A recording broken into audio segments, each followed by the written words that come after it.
श्री हरिवंश श्री व्यास जी के अवतार की कथा आज सुनिएगा। श्री हरिवंश चेदी देश के राजा वसु पर अनुग्रह करके देवराज इंद्र ने एक दिव्य विमान दिया था, जिस पर बैठ के वे आकाश में सबके ऊपर विचरते थे। अतः उनका नाम उपरिचर वसु पड़ गया। एक बार राजा उपरिचर वसु अपनी ऋतु स्नाता पत्नी गिरिका को, जिसने पुत्रोत्पत्ति की कामना से उचित समय पर समागम की प्रार्थना की थी, उसे छोड़कर मृगया के लिए वन में चले गए। वन में ऋतुराज बसंत की अद्भुत शोभा को देखकर राजा को कामोद्दीपन हुआ, जिससे उनका वीर स्खलित हो गया। राजा ने यह विचार कर कि मेरा वीर भी व्यर्थ ना जाए और रानी का ऋतुकाल भी व्यर्थ ना हो, अतः वटपत्र पुटक में रखकर एक बाज पक्षी के द्वारा उस वीर को रानी के पास भेजा। संयोगवश मार्ग में एक दूसरे बाज से संघर्ष हो जाने के कारण वह वीर यमुना नदी में गिर गया, जिसे ब्रह्मा जी के शाप से मछली रूप धारिणी अद्रिका नाम की अप्सरा पी गई। कालांतर में जब मत्स्यजीवी मल्लाहों के जाल में वह मछली फंसी और मछुओं ने उसके पेट को चीरा, तो उसमें अत्यंत एक सुंदर पुत्र और एक कन्या रत्न को पाया। मछुओं ने उन दोनों संतानों को राजा उपरिकर वसु को निवेदन किया।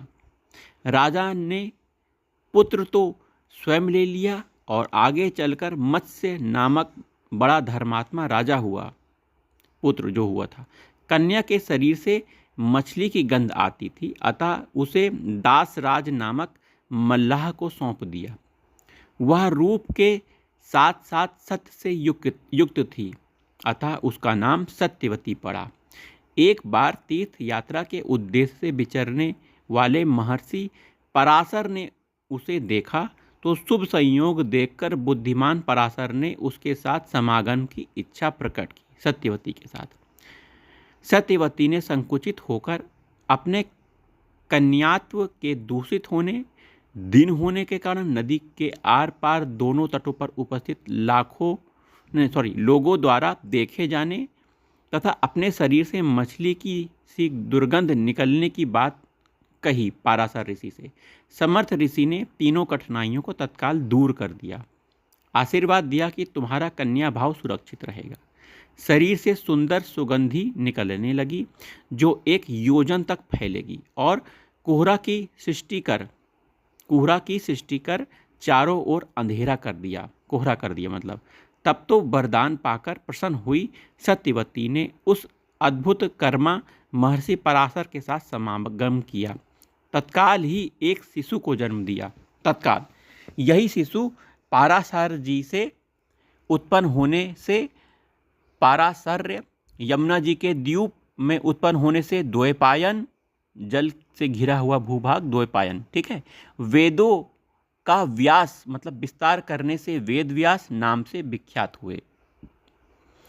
इन्होंने माता से कहा, आवश्यकता पड़ने पर तुम मेरा स्मरण करना, मैं अवश्य दर्शन दूंगा। इतना कहकर माता की आज्ञा ले श्री व्यास जी ने तपस्या में मन लगाया। श्री व्यास जी ने देखा कि प्रत्येक युग में धर्म का एक एक पाद लुप्त होता जा रहा है। मनुष्यों की शक्ति और आयु क्षीण हो रही है। यह सब देखकर उन्होंने वेद और ब्राह्मणों पर अनुग्रह करने की इच्छा से वेदों का व्यास अर्थात विस्तार किया।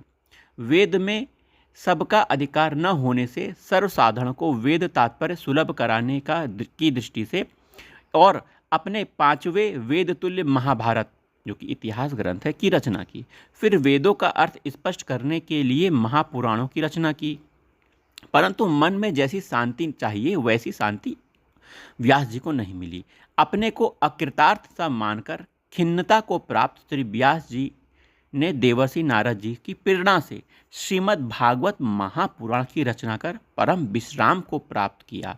परम हंसाचार्य श्री सुखदेव जी आपके पुत्र हैं।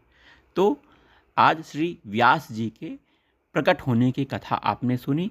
इनके पिता का नाम पराशर था और इनकी माता का नाम सत्यवती था, और समागम के बाद तुरंत ही पैदा हुए थे, तुरंत ही प्रकट हो गए थे। और इन्होंने श्रीमद् भागवत महापुराण की रचना की, वेदों का विस्तार किया, है ना, महाभारत ग्रंथ की रचना की। तो वेद व्यास जी की जय हो, उनके चरणों में सादर प्रणाम हो। राधा वल्लभ श्री हरिवंश।